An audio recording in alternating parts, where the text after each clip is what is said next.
ajaran pokok Buddhisme, di mana Buddhisme ini berasal dari India. Buddhisme ini dan tumbuh dalam konteks religius dan tumbuh dalam sosial Hinduisme. Buddhisme ini mengambil ide-ide dari Hinduisme, di mana Buddhisme tetapi juga menolak beberapa ide dari Hinduisme. Sebagai contoh, Buddhisme ini menerima ide tentang reinkarnasi dan hukum sebab akibat, di mana namun menolak ajaran Hindu tentang sistem kasta, Brahmanan sebagai realitas absolut dan keintian jiwa manusia.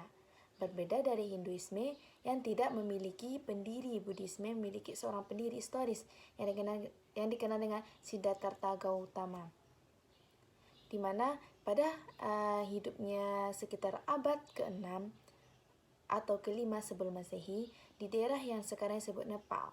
Kisah hidupnya itu adalah bagian dari penting dalam sejarah agama Buddhisme. Selain itu, ketiganya membentuk kitab yang disebut dengan Tripitaka, yakni yang pertama kitab Tripitaka, yaitu Vinaya Pitaka, kitab tentang peraturan-peraturan tata tertib yang mengatur kehidupan para Buddha. Yang kedua, Sutta Pitaka, yang berisi tentang ceramah-ceramah. Yang ketiga, Abhidhamma Pitaka, yang merupakan kumpulan dari teks-teks yang merupakan bagian integrasi atau tradisi dari Buddhisme tersebut.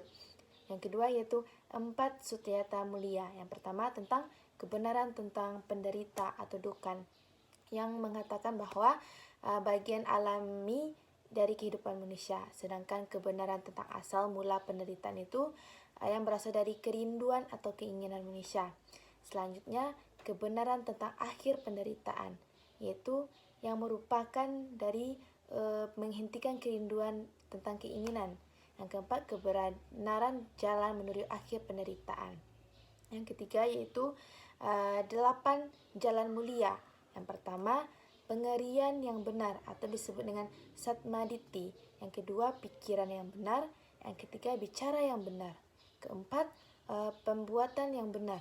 Yang kelima, penghidupan yang benar. Dan yang keenam, usaha yang benar. Yang ketujuh, perhatian yang benar. Dan yang terakhir, konsentrasi yang benar. Selanjutnya yaitu yang keempat, di mana 3 prinsip dasar. Anicca itu sama dengan ketidakkekalan. Yang kedua, dukkha itu merupakan penderitaan, di mana kemudian itu kesunyatan juga mengacu pada pemahaman bahwa penderitaan adalah bagian alami dari kehidupan. Yang ketiga, anatta itu sama seperti tidak ada diri yang tetap, sama seperti halnya mencerminkan pemahaman bahwa tidak ada diri tetap atau entitas abadi yang disebut dengan saya. Yang kelima itu tentang hukum karma, di mana hukum karma ini merupakan ajaran Buddhisme dalam prinsip dasar yang mengatakan bahwa tindakan individu akan mempengaruhi nasib dan kehidupan mereka. Konsep ini pun memiliki beberapa konsep. Yang pertama, hukum sebab akibat, di mana hukum sebab akibat karma ini moral, yang berarti bahwa tindakan yang kita lakukan memiliki konsekuensi. Yang kedua, karma terbawa, di mana karma terbawa ini tidak hanya mempengaruhi kehidupan saat ini, tetapi juga mempengaruhi kehidupan masa depan. Yang selanjutnya, karma reinkarnasi, di mana karma reinkarnasi ini mempengaruhi di mana ada dalam jiwa manusia individu dilahirkan dalam reinkarnasi berikutnya. Yang selanjutnya, bebas dari karma, di mana dia memiliki cara untuk memutuskan siklus karma dan reinkarnasi tersebut. Yang selanjutnya itu reinkarnasi, yaitu menurut reinkarnasi ini, siklus reinkarnasi ini kehidupan dan kematian adalah tanda mendasar kehidupan tidak real atau tidak nyata. Sedangkan ajaran Buddhisme ini tidak seperti terifikasi dalam konsep anatta, karenanya adanya konsep samsara dalam Buddhisme ini dan dalam Hinduisme. Ajaran tentang samsara ini terkait tentang erat dengan doktrin karma, di mana karma ini tertuju pada seseorang. Seluruh eksistensi diri kita sekarang adalah akibat dari perbuatan atau kejahatan yang menderita di dunia ini. Ia juga menderita pada alam berikutnya, yaitu ia menderita dari kedua alam, di mana ia bahkan lebih menderita lagi bila mana telah jauh menelusuri dalam kejahatan.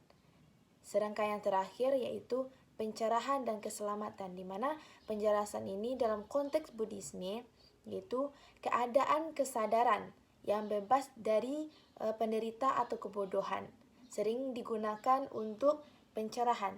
Ini merujuk pada tujuan akhir dalam Buddhisme. Pencerahan ini dicapai dengan mengikuti jalan tengah atau memahami atau melibati, atau tujuannya itu merupakan untuk mengakhiri siklus samsara dari konsep keselamatan dalam Buddhisme tersebut, di mana dia merupakan perubahan dari psikologis kondisi batin manusia. Hal ini diungkapkan sehubung dengan penyelangsang ego dan keinginan.